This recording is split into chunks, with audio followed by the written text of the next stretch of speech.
I'm Sabrina Stone. I'm a chemical engineering senior at LA Tech.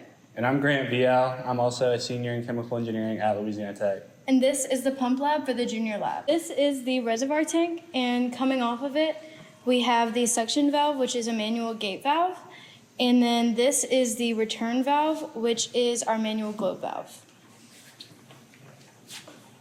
This is the flow meter that comes off of the globe valve, and it leads to these two ball valves, which are blue. They both lead into the pumps. This is the three-way valve that comes off of pump 2 and leads to pump 1. This is the computer that monitors all of the current readings, and in order to collect your data, you're going to want to bring a USB drive with you. While running this lab, there are a couple hazards you will need to watch out for. Right here we have electrical equipment near water, so you'll need to be careful of that. Additionally, you need to make sure you wear your PPE, including hard hat, safety glasses, long pants, and closed-toe shoes. Also, be aware that you cannot run the pump lab, heat exchanger lab, and the blender at the same time. If the tank is not filled up to this point, you're going to want to fill it up with deionized water.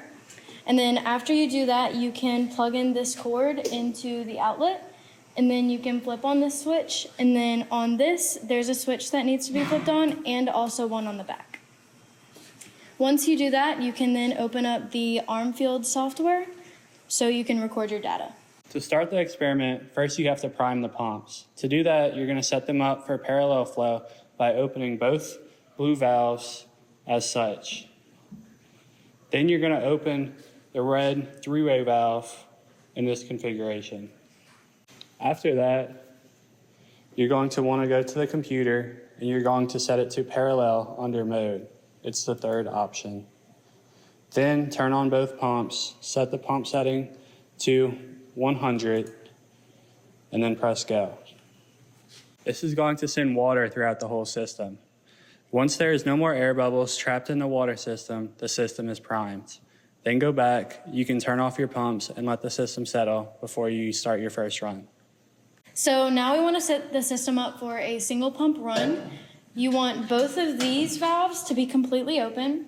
You also want this valve to be open and this one to be closed, and also your three-way valve to be closed. This is so that the water can flow into pump 1 and back into the tank. Next, we're going to go to the computer and select single mode, and then you can turn on pump 1, and you're also going to put the pump 1 setting at 100, and then the next two runs that you'll do will be at 75 and at 50.